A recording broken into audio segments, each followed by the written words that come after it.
My stepsister stole my dad's watch to cover her car expenses, and with my stepmom's help, they pinned it on me, so my dad accused me of being a lunatic like my mom and kicked me out when I was just 17. 4 years later, we crossed paths at Grandpa's 75th B-Day party, and OMG, Dad's face went pale when Grandpa made this jaw-dropping toast.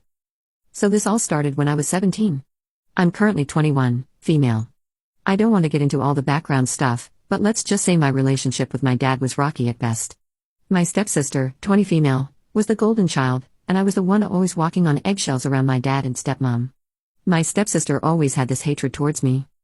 I didn't do anything to her, but she took it upon herself to make my life miserable. On top of that, her mother supported whatever she did and would sometimes even join in on my stepsister's antics to make my life more miserable.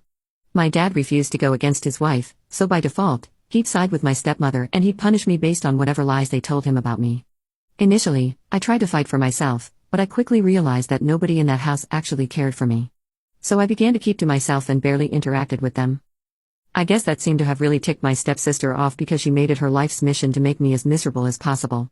One day, my dad's expensive watch went missing. It wasn't just any watch. This thing was a big deal to him.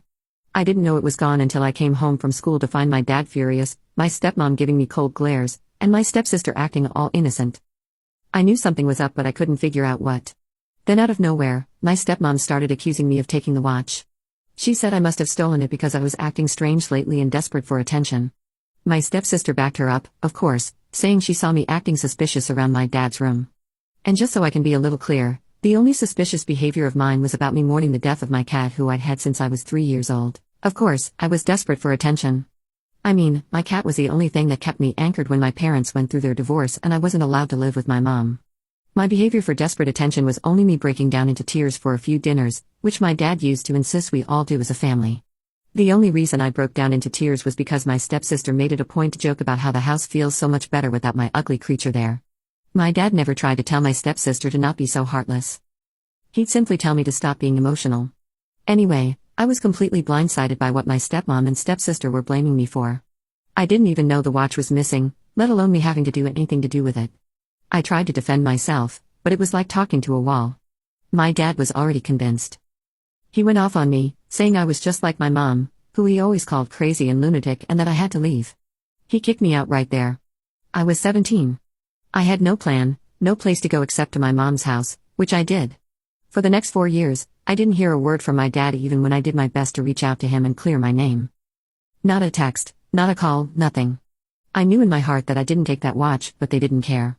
My stepsister and stepmom had pinned it all on me, and my dad just went along with it. It hurt me a lot that he just accepted their version of the story without even trying once to cross-check with me if that was the case. I tried to move on and focus on rebuilding my life and trying not to think about how betrayed I felt. My mom, who is not very mentally stable and needs a lot of attention, pretty much consumed my life. If there was one positive outcome of the whole situation, it was that I got to spend proper time with my mom. I managed to graduate high school and then college as well, and my dad was absent from both events. It hurts a lot. But as the days went by, the pain decreased little by little. Fast forward to a few weeks ago, my grandpa was turning 75, and despite everything, I was invited to his birthday party at this farmhouse he had rented for the day.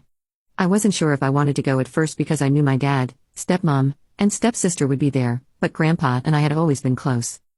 He was there for me when my dad kicked me out. He lived in a retirement home, so he couldn't really help me out in terms of a place to stay, but he did help me out a lot financially. He was also my best friend, and we got along like a house on fire, so I knew I couldn't miss such a big milestone for him. I decided to just suck it up and go.